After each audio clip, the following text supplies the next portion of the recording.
Hello everyone, my name is Zohlupuii. I am a nurse who had recently graduated last year. I joined OET from this year, January, and through the Charkos Global.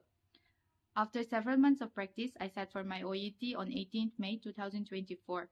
Fortunately, by the grace of God and under the helpful guidance of our trainers, I am able to clear my exam on my first attempt. So I would like to give credit to all the competent trainers, and I am extremely grateful for their patience, sincerity, and dedication in helping us pursuing our dreams.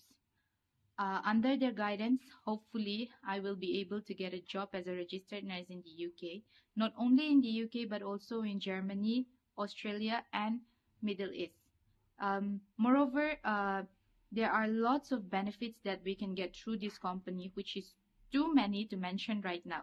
So I wish and encourage all interested to please contact them and let them help you like they helped me. Last but not the least, I would like to wish all the potential candidates a very best of luck. Thank you very much.